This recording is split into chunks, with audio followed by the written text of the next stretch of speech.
Hello. So I'll be continuing the lab right now. In the last video, I noticed that I missed out talking about username and banners. I highlighted it here, and I'd like to do that within 15 minutes or less, so we can move on to connecting to the lab um, in the subsequent video. So let's go to the lab and work on that right there. All right. So right now, I'm going to start this access server, and I'm going to use this one to um, pretty much demonstrate how we can configure the banner and the username and what we should watch out for them. Okay.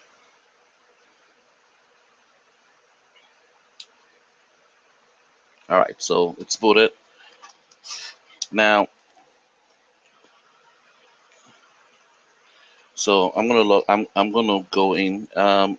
Banner and usernames are both global configs, so a global command. So you should have that in mind. So that'll be config t.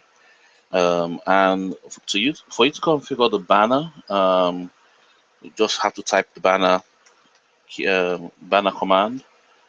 Now there are a list of banners you can actually configure, and what you really require, or what you require to know for the CCNA are only the six, right? Config save is a banner that displays when you start when you try to save your running config to your startup config.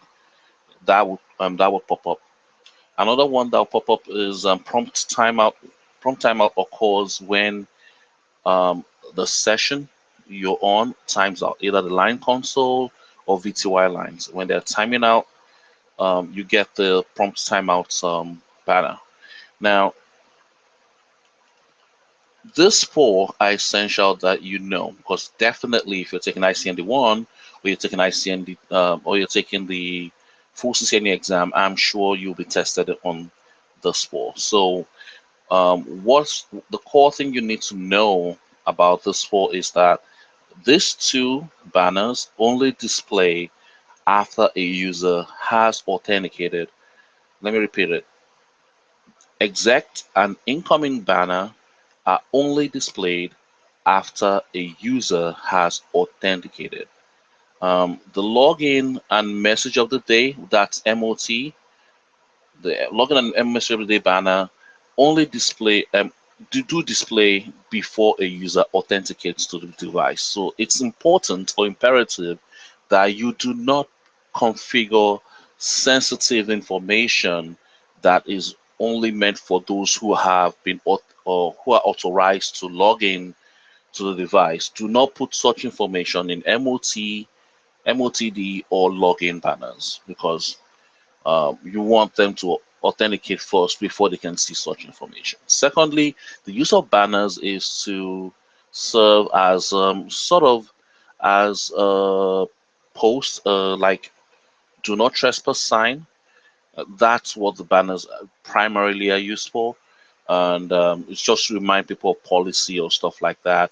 And you might put some information about the network or the device in itself there, but usually it's discouraged. All right, so let's go ahead and configure a banner. Let's configure the login banner. So all you have to do is type in the banner command, the type of banner you're trying to configure, the delimiter. In my case, okay, I'll put a question mark here so you can see. This is an example of how you configure it. Here, the C is the delimiter. What the delimiter does is it states the start of the banner message and states the end of the banner message. Hence, I always advise you people should not use um, alphabets or numerals as their delimiter banner delimiters. Always use a non-alphabet or something that's not an alphabet or a numeral. In my case, I like using the dollar sign, and let's just give a message here. Here is the login banner. And let me put this. Okay, and that'll be good. So I'm going to just end this with the $sign again and press enter, and I'm fine. And that's how you configure a banner, right? If you want to see how this looks in the config, I'll show you that after. Once I'm done. Let's just go straight to um, let's go straight to username. All right. Let's type username. That's the command. We put a question mark. Now, what this requires is that you must type the user, your the name of the user you're trying to configure here. Let's say user 400, right? And then one thing people don't usually do is type privilege. Now, privilege, what it does is it assigns uh, sort of like access control. It tells the user, the authenticated user, what it can use. So what you can do is that you can get a list of commands and have them assigned to um, only specific users, or users that um, meet a certain privilege or assigned to a certain privilege. By default, the privilege is 15. Let me give you the numbers. So it's from 0 to 15. So you have a plethora of at least 14, or shall we say 15 levels that you can configure and assign commands to. But 15 is administrative, which means it covers everything. And by default, that's the number you get. So let's say test 400. I'll put privilege 1 here. The next you want to configure is password. And in configuring password, you have two choices. You either make it a hidden password or an unencrypted password. Now, if it's zero is the default, um, and I like to leave it unencrypted for now for just educative purposes. That's test 400. So I'm making the username the password also. This is a no-no in security, but for this lab, I think we should do this so you can actually see what I'm doing. Now, I'm going to make this, just press enter, and I'm going to make another a username, but that'll be 401, same privilege. But guess what I'm going to do? If you notice, I put a space after the test 401. Well, this is a no-no, and it leads to a gotcha that you will notice afterwards. What happens is that later on, when you check the running config or the startup config, you would not see that the password actually has a space behind it. And oftentimes you see people try to log in, they'll type in the right password, but it just doesn't work. Most likely is because a space is before the password or a space is after the password. So you have to be careful about that. All right, so we've configured a banner, we've configured a username and password with privilege. Let's test these things out. Okay, so I'm just going to write this, do right. Okay, so I've saved the config. All right, so now let's show you what or how it looks like. Okay, so show run. Um, I'm going to let it start with the banner. So you can see over here that I already have some banners configured. That's why I didn't configure all the banners. I just showed you how to configure one. It's the same way you configure the rest too. And we have to remember that exec and incoming are displayed after the user authenticates. And usually is the last banner to be displayed. The login and message of the day banner are displayed prior to authentication. So you'll notice that when I try to log in, let me just check here. Over here, you also notice that in the previous videos I talked about it. I'm actually authenticating using the local database, which I've created which is the usernames and password I created. and I can display that by typing usernames here. Take note, in the exam, you would not be able to use the switch. They're disabled, but in the lab, I can always do that. Okay, so if you noticed, I typed in this to username and passwords, right? Do you notice the space here that I left? Okay, as you can see, you can't see the space there, and that's pretty much what I'm talking about. It doesn't exist, doesn't show up. Now, I did I did configure test 400 as privilege one, and if you notice, we do not have it showing up here, right?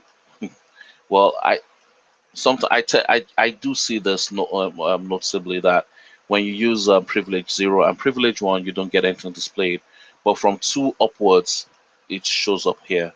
Um, I can't really tell you why exactly, but I believe that maybe 0 and 1 are classed together, and others are just left or assumed to have certain uh, advantages. But I don't. But you still have to assign um, commands to these privileges before a command will only be accessible by users that have a certain um, value in terms of privilege. So um, let's test this out now. I think I've showed you the configuration and we're good. So exit. I'm going to log in through. Oh, let me close this.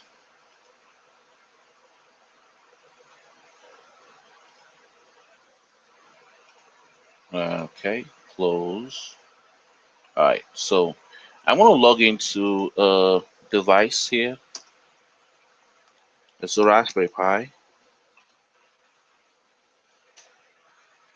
Hope I got the password right. Okay, I typed it wrong. Hmm. Okay. This is actually no Raspberry Pi. This is a Switch.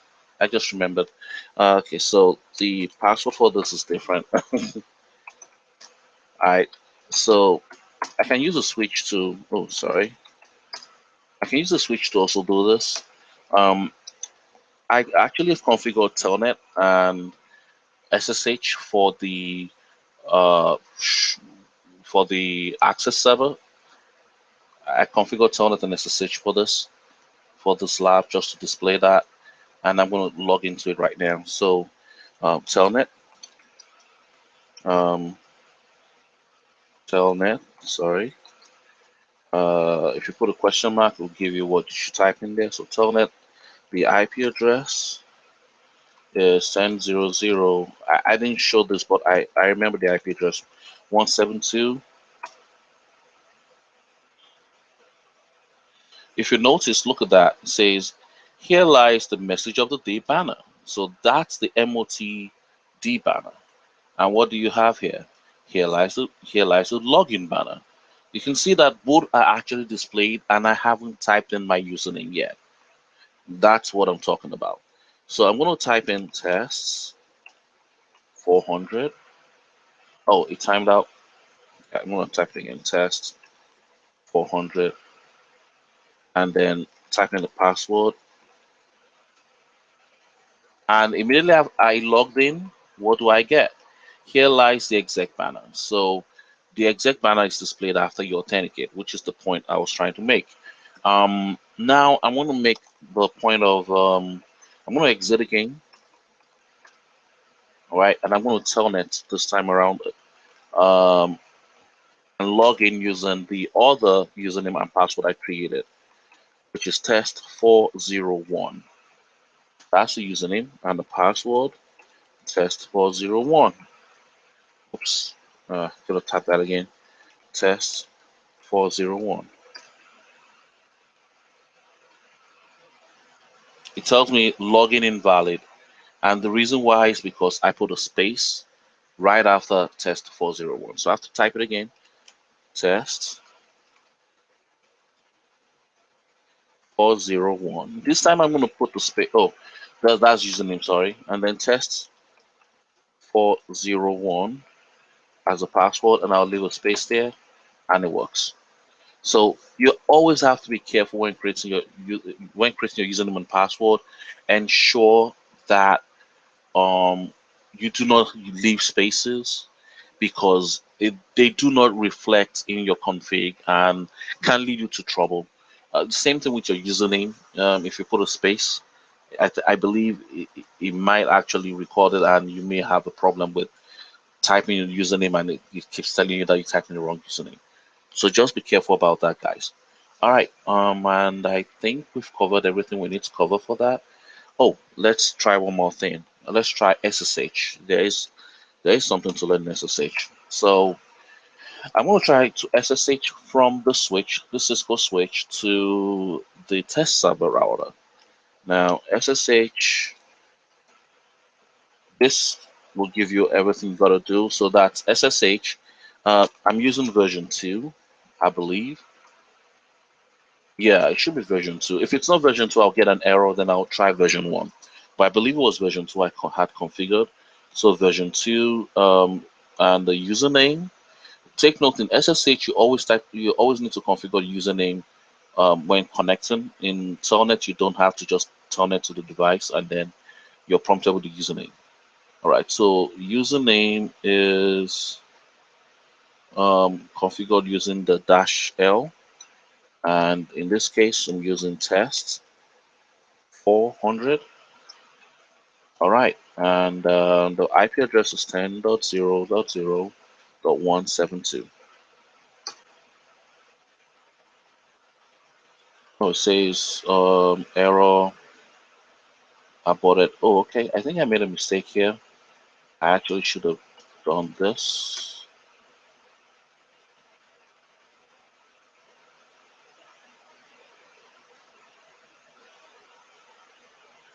Valid switch test 400. Okay, so let me do this. SSH. Yeah, it's been a while. I actually did SSH from a switch, and I'm having some form of lag going on. Yeah, it's not responding as it should. Uh, that's leading me to have errors. Hold on. Let me quickly take this down.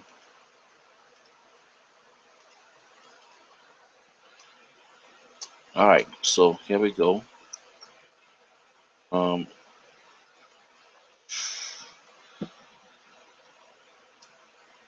don't get what is happening here. Okay, I'm gonna exit out of this.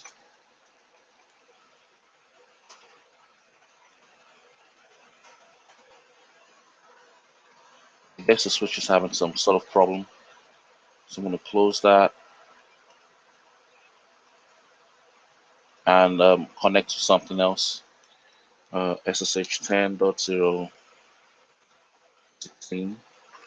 I guess this will be faster. All right, so cool. Now SSH, that'll be version 2. Okay, hold on. Let me put this. All right, so that's SSH version 2. Um, what I want is the username and password, which is test 400 at that's 10.0.0.172. Right there. Oh, look at that. It says the protocol major versions differ 2 to 1. So I'm trying to connect using 2, but it's actually configured to use 1, which was my error. And I'm going to just change that. So please take note of that. That's how you troubleshoot SSH connections. All right, now it takes me in, and I'm going to take note that though I tried to log in right now using the right SSH, I'm just trying to make sure that nothing on the of none of the banner has been displayed. This is what I'm trying to show you there. Again, as you can see, I've initiated other indication, but no banner is displayed. So the behavior on SSH differs a bit. So let me type in the password. That's tests 400. Now, after I log in SSH, I get both the message of the day banner and the exec banner. I don't get a login banner. The login banner is not there. So this is what I'm saying that one has to be careful about and or take note of. The way SSH behaves and the way Telnet and console logins behave are different. Um, I believe there is something online. I will leave it in the link below. That it's a small table that actually will help you out with that. I'll leave a link there so you can actually go there and look at it and see how SSH, how the banners behave in terms of Telnet and SSH logins. All right, so I do hope this small or brief explanation of username and banner is helpful to you, and you can what you're to watch out for and what you primarily need to know. And I'm hoping to see you in the next video. Have a great day.